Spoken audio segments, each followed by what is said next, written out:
കൂട്ടുകാരെ, എല്ലാ കൂട്ടുകാർക്കും വീണ്ടും വരുന്നവനായ നമ്മുടെ കർത്താവായ യേശുക്രിസ്തുവിന്റെ നാമത്തിൽ എൻ്റെ സ്നേഹവന്ദനം.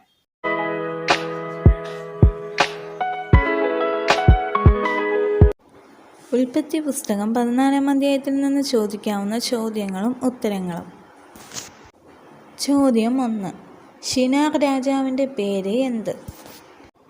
ഉത്തരം അമ്രാഫേൽ. അടുത്ത ചോദ്യം, ജാതികളുടെ രാജാവ് ആര്? ഉത്തരം തീദാൽ. അടുത്ത ചോദ്യം, ഉപ്പുകടലിൻ്റെ സ്ഥാനത്ത് പണ്ടുണ്ടായിരുന്ന താഴ്വര ഏത്? ഉത്തരം സിദ്ദീം താഴ്വര. അടുത്ത ചോദ്യം, 4 രാജാക്കന്മാർ 5 രാജാക്കന്മാരോട് യുദ്ധത്തിനായി ഒത്തുകൂടിയ സ്ഥലം ഏത്? ഉത്തരം സിദ്ദീം താഴ്വര. അടുത്ത ചോദ്യം, അറിയപ്പെടുന്ന ആദ്യ യുദ്ധം നടന്ന സ്ഥലം ഏത്? ഉത്തരം സിദ്ദീം താഴ്വര. അടുത്ത ചോദ്യം, ലോത്തിൻ്റെ സമ്പത്ത് നഷ്ടപ്പെട്ടതറിഞ്ഞ അബ്രഹാം പിന്തുടർന്നത് എവിടെ വരെ? ഉത്തരം ദാൻ വരെ. അടുത്ത ചോദ്യം, കാദേശിൻ്റെ മറുപേര് എന്ത്? ഉത്തരം ഏൻ മിഷ്പാത്ത്. അടുത്ത ചോദ്യം, കീഴ്ക്കുഴികൾ വളരെ ഉണ്ടായിരുന്ന താഴ്വര ഏത്? ഉത്തരം സിദ്ദീം താഴ്വര. അടുത്ത ചോദ്യം, അബ്രഹാമിന് എത്ര അഭ്യാസികൾ ഉണ്ടായിരുന്നു? ഉത്തരം 318. അടുത്ത ചോദ്യം, രാജ താഴ്വര എന്നറിയപ്പെടുന്ന താഴ്വര ഏത്?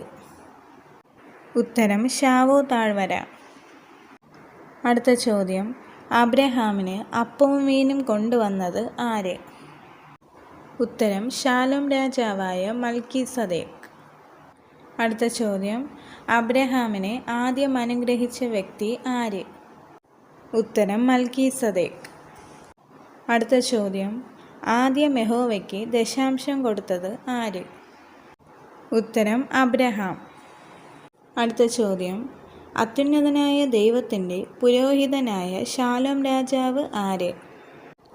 ഉത്തരം മൽക്കീസദേക്ക്.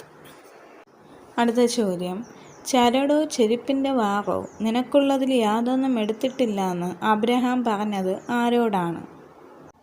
ഉത്തരം സോദോം രാജാവിനോട്. ഇപ്പോൾ ചോദിച്ച എല്ലാ ചോദ്യങ്ങൾക്കും അതിൻ്റെ റെഫറൻസും കൂടെ ഉൾപ്പെടുത്തിയിട്ടുണ്ട്. സംശയമുള്ളവർക്ക് അത് നോക്കി റെഫർ ചെയ്യാവുന്നതാണ്. അടുത്ത് നമുക്ക് 15-ാം അധ്യായത്തിലെ ചോദ്യോത്തരങ്ങളുമായി പിന്നെയും കാണാം. ദൈവം നിങ്ങളെല്ലാവരെയും ധാരാളമായി അനുഗ്രഹിക്കട്ടെ. ആമേൻ.